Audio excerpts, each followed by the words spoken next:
Assalamu alaikum. Welcome to my presentation.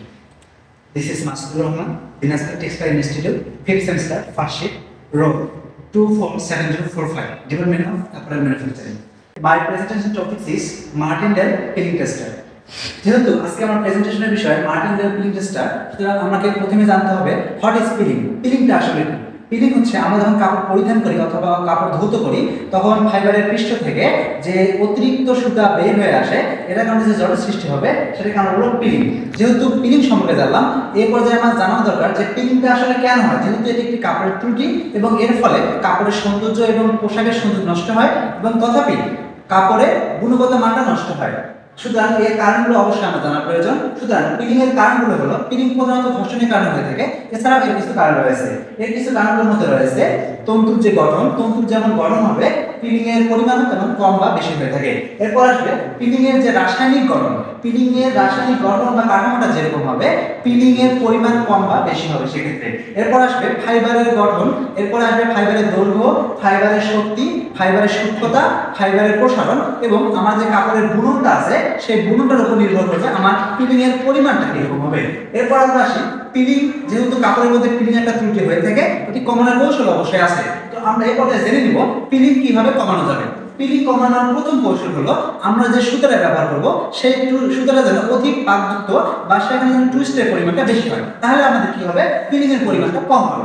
এরপর আমরা যে কাপড়টা ব্যবহার করব সেই কাপড়টা অবশ্যই ব্রাশিং এবং ক্রপিং এর মাধ্যমে ব্যবহার করব, যার ফলে কাপড়ের পৃষ্ঠে ফাইবারের যে পৃষ্ঠটা আছে সেটা মসৃণ হবে এবং সেখানে হেয়ারি ফাইবার থাকবে না, যার ফলে কাপড়ের সৌন্দর্য নষ্ট হবে না এবং কাপড়ের গুণগত মান রক্ষা পাবে এবং সর্বোপরি পিলিং হবে না।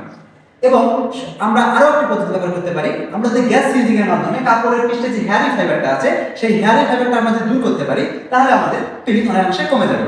এরপর আমরা যদি ইঞ্চি প্রতি যদি সুতার সংখ্যাটা বৃদ্ধি করি কাপড়ের, সেক্ষেত্রে আমাদের ঘর্ষণ কম হবে এবং এর ফলে যে আমাদের ফাইবারের জট সৃষ্টি হওয়ার সক্ষমতা বা পসিবিলিটি থাকবে সেটা অনেক কমে যাবে। এভাবে আমরা পিলিং কমাইতে পারবো। এরপর আসি মার্টিনডেল পিলিং টেস্টারের কার্যপদ্ধতির বর্ণনা।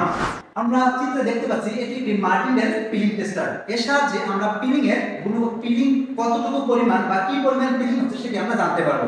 এক্ষেত্রে আমার 38 মিলিমিটার ব্যাস বিশিষ্ট একটি নমুনা নেব এবং পাশাপাশি অন্য একটি 140 মিলিমিটার ব্যাস বিশিষ্ট একটি নমুনা নেব এবং এই দুটি নমুনাকে মেশিনে স্থাপন করব। তবে এক্ষেত্রে লক্ষ্য রাখতে হবে 140 মিলিমিটার যে বিশিষ্ট যে নমুনাটা নিয়েছি এর উপরে 38 মিলিমিটার বিশিষ্ট যে নমুনাটি আছে সেটিকে স্থাপন করতে হবে।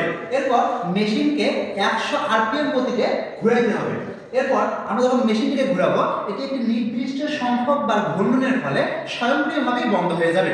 এরপর আমরা কি করব, আমরা যে 38 মিলিমিটার বিশিষ্ট যে নমুনাটা নিয়েছিলাম সেটাকে আমরা মেশিন থেকে বের করে নিয়ে আসবো এবং আমার কাছে যে আদর্শ নমুনাটা আছে সেটার সাথে তুলনা করে দেখবো যে কতটুকু পরিমাণ পিলিং হয়েছে বা কতটুকু পিলিং রেটিং করা হয়েছে। এজন্য আমি একটি পিলিং টেস্টার ব্যবহার করব যাকে আমরা বলছি আরবিট্রারি পিলিং টেস্টার বা আরবিট্রারি রেটিং স্কেল। এর মাধ্যমে আমরা পিলিং এর পরিমাণটা নির্ণয় করব। এক্ষেত্রে আমার রেটিং স্কেলে যদি 1 আসে তাহলে আমরা ধরে নিব এটি একটি গুরুতর পরিবর্তন হয়েছে, আর রেটিং স্কেলে যদি 2 আসে তাহলে আমরা বুঝতে পারবো যে একটি উল্লেখযোগ্য রেটিং এ পরিবর্তন হয়েছে এবং উল্লেখযোগ্যভাবে পিলিং হয়েছে। এবং যদি রেটিং স্কেলে আমরা যদি 3 পাই তাহলে আমরা বুঝবো এটি একটি মাঝারি ধরনের পিলিং হয়েছে।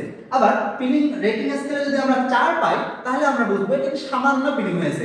আর যদি রেটিং স্কেলে 5 আসে তাহলে আমরা বুঝে নিব এখানে কোনো পরিবর্তন হয়নি। আশা করি আমরা মার্টিনডেল পিলিং টেস্টার সম্পর্কে সবাই অবগত হয়েছে। এর সম্পর্কে কারো যদি প্রশ্ন থাকে সবাই করতে পারেন, আশা করি নাই। এজন্য সবাইকে ধন্যবাদ। End of my presentation. আসসালামু আলাইকুম।